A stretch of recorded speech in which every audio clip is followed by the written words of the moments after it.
So greetings, friends and followers. This is Nurses Talking, and I am Dale Barzy. As always, if you like what you see and hear, subscribe. Leave us a comment. Let us know what you think.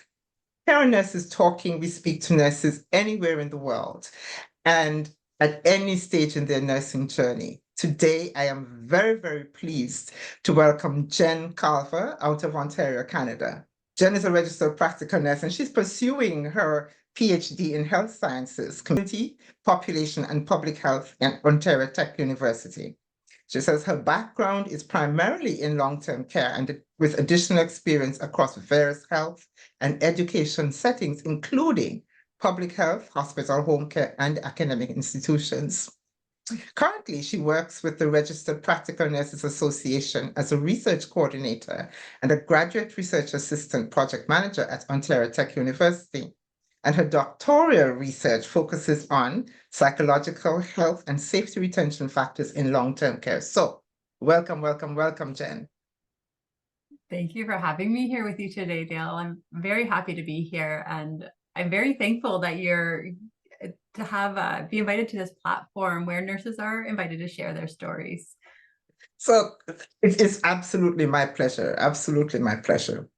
But tell me, what brought you to nursing? Oh, I love that question. When I was very young, I was always an avid reader, and there were these books by an author named Lorraine McDaniel. Are you familiar with any of her work? No. So she's a young adult writer, a young adult author, and in her books, one of the characters often lives with a life-limiting illness or has a new chronic diagnosis, and the other character is somebody very passionate and compassionate, and the story unfolds of their relationship together, and how they can support each other at the life stage they're at. And that always very much resonated with me. And as soon as I was old enough, I started volunteering. So I started volunteering at the hospital, and that took me into volunteering in retirement settings and long-term care settings. And the work that I saw in the care field by nurses and personal support workers was just remarkable to me. You could see the difference they were making, even at a young age, in the lives of other people. And I wanted to do that. For me, I didn't have access to resources to jump into nursing school right as I entered the health workforce. However, I was very grateful for the opportunity to take a personal support worker certificate program, where I got to be able to provide direct care and work with people to help meet some of their daily activities and daily needs. And this again, I was in this environment with some remarkable nurses. I reported directly to registered practical nurses for much of my career, and they were wonderful. I always had questions for them, and they were so very kind to answer them. And I was always amazed. Their nursing assessments, Dale, like when they would sit and assess somebody and share that knowledge with me, I went, wow, I want to do this one day. I quizzed my supervisor once. She was handing out medication and working, and she had, I think, 15 tablets in front of her in capsules. And I asked her what every single one of those tablets and capsules were. And she not only told me the names, she told me what they were intended for, and she told me any potential adverse effects and what she was watching for after she administered that medication. How amazing is that? Awesome. Yes. And so for that next step into becoming a nurse, I was really inspired by the nurses that I was seeing every day, and very encouraged. Returning to school isn't always the easiest thing to do. No. As an adult learner. Yeah. And having nurses really give you some of those kind words and that gentle guidance is always so very helpful. And that's how I ended up as an RPN. Yeah. So we have two questions right there. First of all, no, I have three. You said as soon as you were old enough, you volunteered. So how old was that? I did my first volunteer placement in a hospital at 13. And it was not what I expected. Ah, I that's walked into the hospital. It was very, very busy. I had a nurse say to me, "Are you a volunteer?" And I nodded. I was intimidated. There yeah. was the lights, the noises, the things that wasn't really in the book. And that nurse, because they were so short, and this is going back years ago, Mm-hmm. pushed me into a room with a patient and said, "Help her," and walked away. And so I'm in this space with a patient who is going through a very personal time of their life, and they'd spilt coffee all down the Oh, front of their shirt and needed uh-huh. help to change. So I was still a child and being asked to help somebody, an adult person, change their clothes. The And that clothes, yeah. was a landmark experience for me. I did the best I could. And this person, honestly, I still remember them. They were the kindest, gentlest person. And I really say that that was the landmark of the type of nurse I wanted to become. I wanted to be able to support people that were interested to join the nursing profession, but also provide that really good quality patient care. Yeah, yeah, yeah. And it's interesting that that was your first experience at 13, and rather than discourage you, it did the exact opposite. I did leave. I didn't go back to that placement, Uh-huh. but that patient stuck out with me, and seeing the nurses, in that space, knowing that they were helping so many people, like that really stuck with me as well. Uh, Yeah, yeah. yeah, yeah, yeah. Sometimes it can be difficult, and that's one of the things that happen in our profession, is that you always have to be, I guess this happens in life too, but you're dealing with people every day who are almost they're vulnerable. Everything is exposed physically, mentally. They're exposed, and jittery. And so, what you do and how you say things, and even how you walk into their room and how you speak to your colleagues and stuff like that is so important and impactful to those people who are around you. That's so Yeah, true. And yeah, and sometimes you don't realize that those little yeah, actions that might yeah. not be, you don't know you're consciously doing that, has lasting implications. I bet you that nurse doesn't know today that she inspired somebody to continue that path at such Yeah, a young age, and the exactly. impact that made. I'm sure that nurse was probably having a bad day. She was probably It absolutely probably was. I was overworked. about to say, yeah. I'm sure. So no negative thoughts, but to put, like, she put her hands on my shoulder and physically kind of pushed me and said, "There, help her." And so I don't know, what was going on in the broader, and I never Yeah, even thought to think about that until later in my nursing career. But yeah, those yeah. little moments, they do matter. They do matter. They matter. They matter a lot. They matter a lot. So what kind of areas have you worked? So primarily I worked in long-term care. I've always, felt very drawn to working with older adults, and having the privilege to be a part of their stories and to be able to meet them at a time of their life where they're feeling vulnerable, or really working towards a certain goal. So that's always been very rewarding. I've Yeah. also worked in public health. I did some school-based clinics for immunizations. I did some teaching for a short period in different PSW programs, some teaching assistant programs as I've continued throughout my career. I had, sorry, I like most nurses, right? I think most No, nurses but I you've talk to you've is done very, so many very, different it's very things. straightforward. Eventually my career's evolved more towards research, Yeah. with that goal of looking at how can we improve care for older adults and for their caregivers. Yeah, yeah, yeah, yeah. So now I have two questions, and I'm going to come back to the second one. But you worked in long-term care, and so what I want to know is, nursing is changing so quickly, Mhm. and much of, or I should say, healthcare, including nursing, is evolving and changing so quickly. And a lot of the changes that I see are directed toward the acute care setting. And then it kind of like drags the long-term care setting along. But what do you think that we can do to change or to improve the way we take care of long-term care in our residents in long-term care? Hmm. That's a huge topic. I think we could probably carve out a full day to really unpack that question. Um, One thing I want to give a shout out to everybody that is working in long-term care. I have to say, when you ask a staff member, a nurse, physio, dietitian, why they're drawn to long-term care, they generally respond with one of two answers. They say it's the residents, so the people that are living there and their families, or it's a team relationship that they can build to deliver the type of care they want to deliver. Now, with that, there are challenges in long-term care. I will say that looking at some of the role ambiguity, some of the role uncertainty about how to best utilize the health workforce in that setting still needs a lot more work.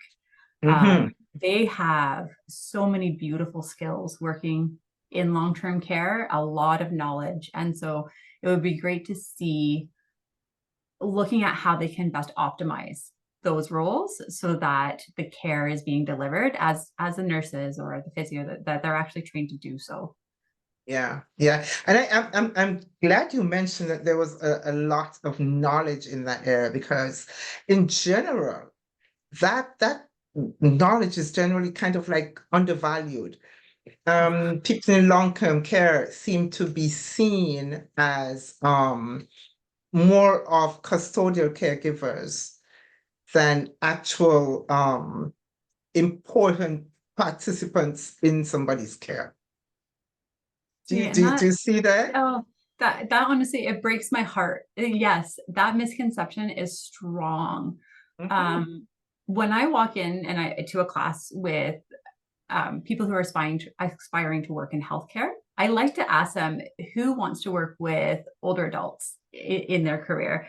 I sometimes have 1, 2, or 3 people put up their hand, which is amazing for me, for somebody who is always drawn to work with this population.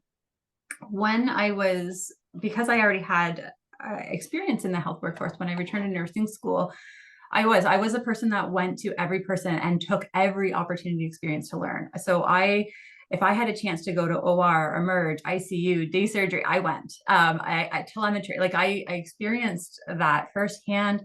And along the way, it was amazing how many people would say to me, your skills are going to be wasted if you go back to long-term care. I didn't understand it. Dale, I did not understand why somebody would say that for that experience, for me being so inspired by the nurses in long-term care. And I started to really look at the skills, and there are very much transferable skills that are used across a lot of sectors, but there's also skills that are unique to sectors. And when we're looking at the nurses in long-term care and the complexities that they're dealing with, when you're looking at the resources, supports, and tools that they have available to be able to provide that in-depth nursing care, it is very different. It does require a different, unique skill set. I've never once felt that my skills were wasted in long-term care. I'm no longer working in the sector in a direct care role, but I have moved on to look at what can we do to help retain this critical essential nursing and support workforce. And because we know if we do that, we have better continuity of care, and we know that we have these skilled professionals who can deliver that care that the residents are needing. Yes, and they have to be they are very skilled, because they are delivering that care, and in many cases high quality care with fewer resources, and not as much backup. So, kudos. Yeah, well, and doesn't that speak about maybe a larger system issue? Like, how do we value the older adults in our communities, in our society? What do we know about them? And where can we access information around, the care of older adults? The majority of the population ages healthily. Right? They're active members. In my community, I feel so safe because I live in a very mature neighborhood. And I'm very fortunate that if anything is out of place, I'll get a call that says, hey, are you okay? Your routine's changed a little bit. Or I'll get a call, your son left without his jacket and it's really cold out. I'm afraid he's going to get frostbite. Like, they really, really look out for us in our communities. Yeah. So that, looking at how they're valued and looking at where they fit, I really think we have a lot more work to do. Yeah, I absolutely agree that we do have a lot more work to do. We do. And we have to catch up soon because the older population is growing faster than any other. So we have to catch up soon. So I'm gonna jump back a little bit and ask you, what exactly is an RPN and how does one become one? Yeah, so that's a good question too. So practical nurses, we're everywhere. In Ontario, registered practical nurses are one of two categories in the nursing profession. We're regulated to practice autonomously with the College of Nurses of Ontario. All RPNs have to write a regulatory exam to demonstrate entry to practice competency skills. Yeah. And upon successful completion of that exam, then they can practice. Now, their education in Ontario is typically a 2-year program, some additional time with consolidation and that practical experience. And then so where the BSCN program is a 4-year undergraduate program. Awesome. So I'm sorry. Wow. All of a sudden. All right. So you're into research. And again, I come back to all these changes that we're seeing, and a lot of it has to do with technology. How do you see technology affecting the way we deliver care? I look back 5 years and we're so far away from where we were 5 years ago that I can't even think what it's going to be like in 5 years' time. What do you see? Yeah, for technology, I think one, we have to accept that it's going to become part of our practice. And there's a lot of us nurses, myself included, that are resistant to these technology changes. I can say I sat in one of my PhD classes around the use of technology in healthcare settings, and I argued it. I said, you can't simulate the real nursing environment. You have call bells, you have different smells, you have everything triggering all your senses, and you have to be very alert. How can we learn in a simulated environment? And by the end, I grew so much in that because there's space for both. So I do think as nurses, we have a responsibility to look and to stay up to date with evolution technology. We have to have it would be helpful to have a really good understanding of the information that the people that we're caring for, so whether patients, clients, residents, are getting, so that we can provide that nursing education, we can provide some of that health teaching, and support them to become active participants in their own care. So we don't want to necessarily resist it. For me, I ended up moving over towards research as I started to look, when I was looking for some of this evidence to help guide practices and procedures, I started to look that registered practical nurses weren't really well represented in the literature. And there was very few literature that were produced by RPNs. And I'm working with RPNs constantly from all across Ontario, but then I'm speaking with practical nurses nationally and then globally, and they're doing some amazing work. And when we're looking at the ambiguity and we're looking at the role uncertainty within the nursing profession, I think that's a great opportunity to come together and show how nurses work together, and when they're appropriately utilized and when they have the supports and resources that they can, we're going to see that active care improvements. We're going to see that center care because we're utilizing the nursing skills where they need to be utilized, and where the individuals can contribute the best in their settings. I think I agree with you. And speaking of technology, I see in my mind's eye, actually, I see a greater role for practical nurses than we do allow I use the word allow very loosely now, just because our global shortage of nurses and our, our greater population, we need the nurses. We need to incorporate technology, and if we use technology appropriately, it means that the role of, let us say, of a practical nurse can be expanded using technology to care for people, because as I speak to nurses, I see that many, as you mentioned, registered nurses are heading into academia, heading into entrepreneurship, heading into research and a lot of other things. And so I'm seeing that the role of the practical nurse, we're going to have to expand our view and acceptance of the role of the practical nurse. And I think that's a great thing. I have a follow-up question for you, Dale. But first, yeah, I think that you make a really important point there, because when we're looking at nurses' skills and we're looking at, again, where they're best utilized, where we can best contribute, we want to be careful that we're not only looking at entry to practice competencies. As part of all nurses' professional accountabilities is that we do have to participate in a quality assurance program, meaning nurses are committed to continuously learning. And that is our registered practical nurses. That's our registered nurses. And so that is a commitment that we make as we enter that profession.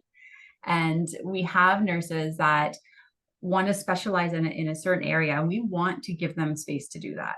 So if a nurse wants to dive in, we talked about medication earlier. So if a nurse wants to dive in and really become an expert or really develop those skills on medication management, we want them to do that because that's going to be an absolutely outstanding knowledge source. If, a nurse feels that they want to contribute, so in my case to looking at issues of retention or looking at health, psychological health and safety in the workplace, let's support them to do that, because the information that we're going to gain from that is going to be very important. And so there should be space for us to grow and to evolve as professionals, regardless of our categories of nurses. And we need to support each other to do that. We talked earlier, Dale, about some of the role ambiguity. We talked a little bit about how nurses are perceived in long-term care in that role. Yes. I thought that was unique. I was naive when I first entered. It was an unexpected challenge for me, but I thought it was unique to RPNs.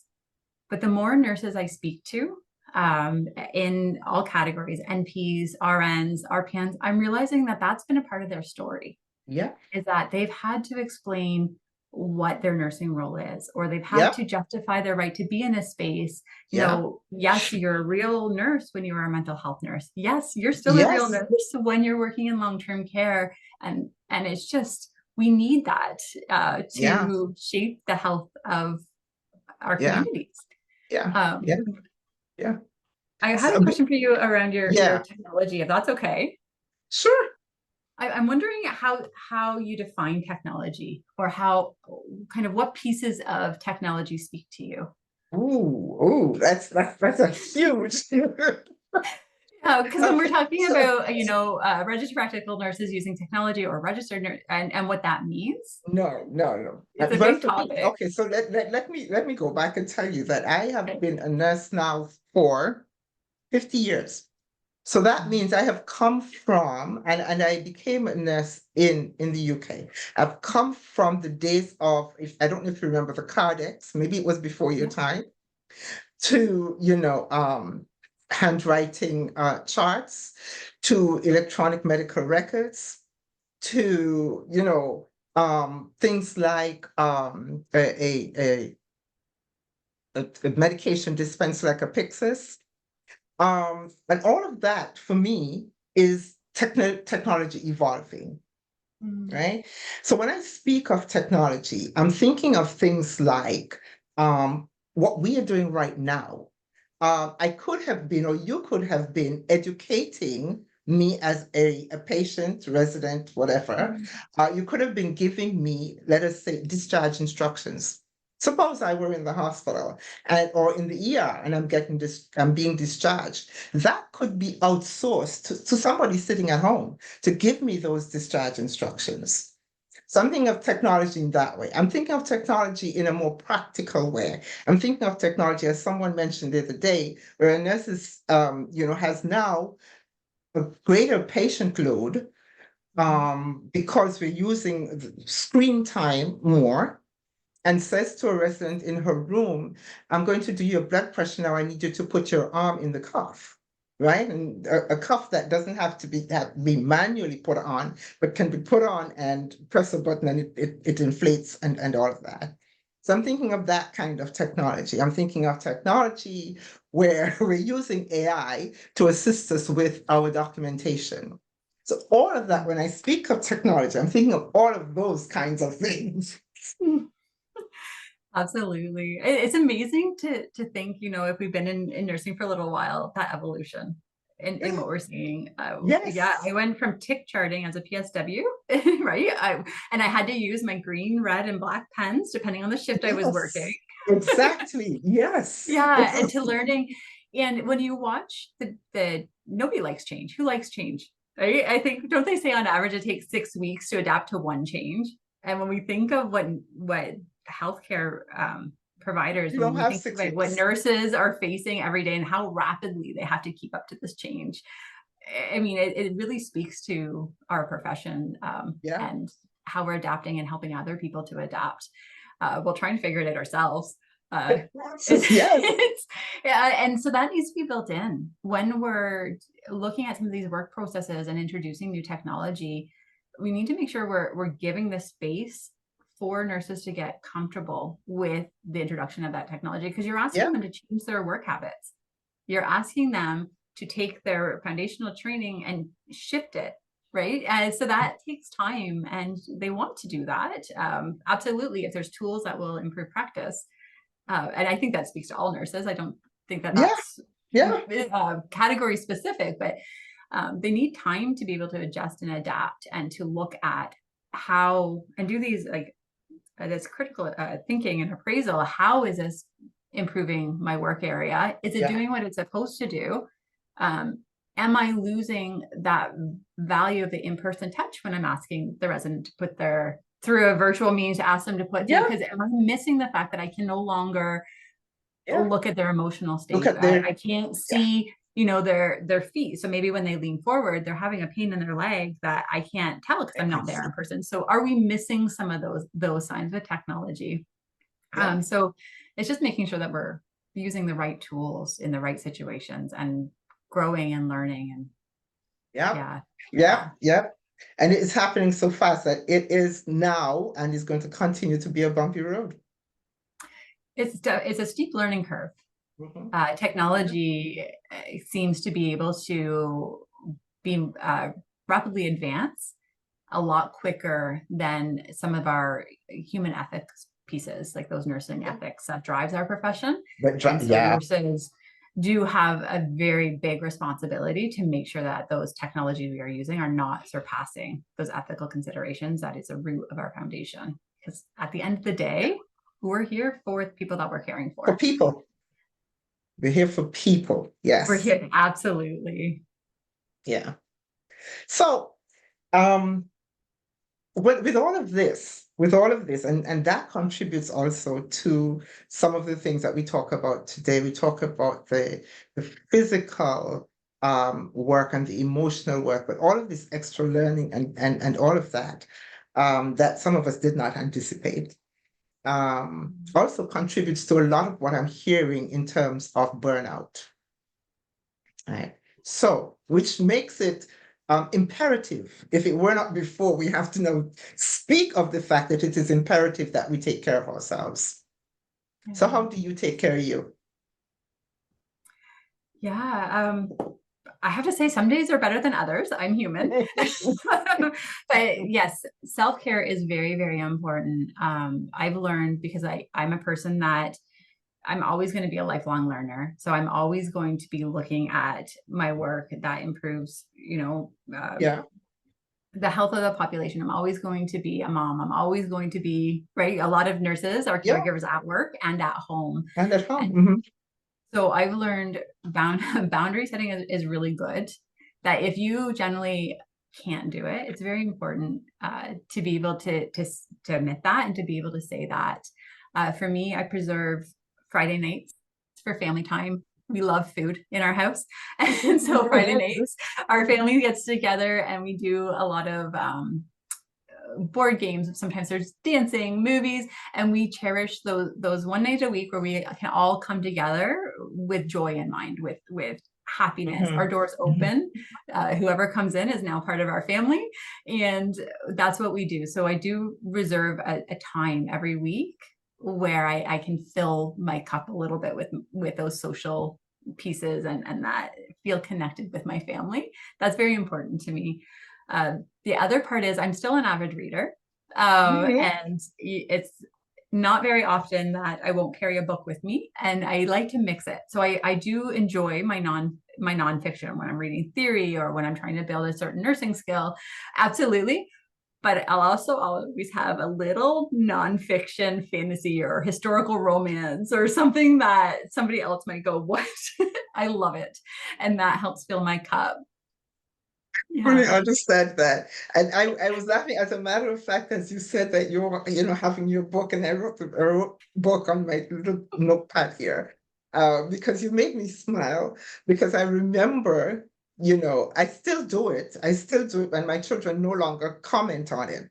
But very often I'm going somewhere and I'm, as I put stuff together in my bag, my purse, I'm putting a book. And I remember my children said, but you're driving, right? And I know that. And I know I'm not going to have time to read the book. That's not the point.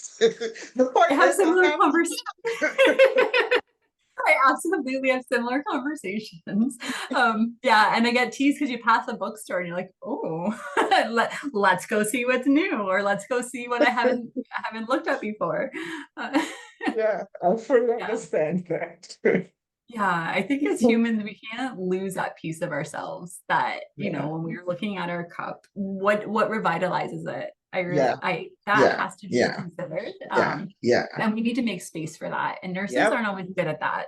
I know there's been times in my life where I haven't been good at that. And you are a better nurse. Like you just can do really what you envision when you do set that space for yourself. I don't know any nurse, actually, Jen, who's always been good at that. Yeah, well, maybe something that's that we have all had. I don't think I've come across any nurse who hasn't had to learn it and actively put it in place. It's very true. It's very true. But yeah, we will get better at that, because when we feel whole, it's going to be reflected in our care. It shows, yes. So lastly, Jen, what advice would you give to someone who wants to be a nurse? Oh, I love that question so much. They would probably have a hard time. We would have a really rich conversation now. I think it's simple terms. Nursing can be a challenging profession, but it is very, very rewarding. And as we go through our journey, it's going to be unique to us. We're looking at, what we what type of nurse we want to be. And so when we're getting information in and people are commenting, some of it will be helpful, some of it won't be. And so developing a reflective practice right from the time you enter nursing school throughout your entire nursing career is going to help you make sense of all the information that is coming in. And I would tell them that, or I do tell them that when you're having a situation that you're finding challenging, or the information doesn't quite fit with what you're feeling inside, look for resources to help you build on that, because that's a sign that maybe it's a learning opportunity, or that you have a decision to make about that area of your practice. And if you can't find the supports locally, reach out. Nursing is such a huge profession, and nurses, we want to help each other. So there's going to be nurses out there that can help you find the resources, find those learning materials, reach out. You have your professional associations, you have, nurses in your neighboring sector, like we're everywhere. So find those people that inspire you. Yeah, awesome. I wish you were around when I started to be when I wanted to be a nurse. But you mentioned something about nurses wanting to help. That is absolutely true. And I know that we talk a lot about nurses eating their young, but that is not untrue. That is not untrue. It didn't just come out of nowhere. But I have been amazed throughout my career, though, at how much other nurses have helped me, how giving and how willing most nurses are to help each other. So it's awesome that they do. Well, isn't that the advice we give to our peers and our colleagues? I'm going to quote the words of Dr. Janet Rush, who I had a pleasure of having a meeting when we were looking at how we can support nurses. She said, if you want to walk beside me, let's do that together. If you want to lead, go ahead. If you want to follow, come on, and let's go together, but don't block my path. Let's not stop innovation. It's happening. So let's encourage each other and inspire each other so we can reach those goals. On that note, thank you so very much for having this conversation with me today, Jen. I've truly enjoyed it. Thank you. It's been a pleasure being here with you, Dale. And I give a shout out to all the nurses around the world who are showing up every day to make a difference in the lives of other people. Yes, indeed. Bye-bye.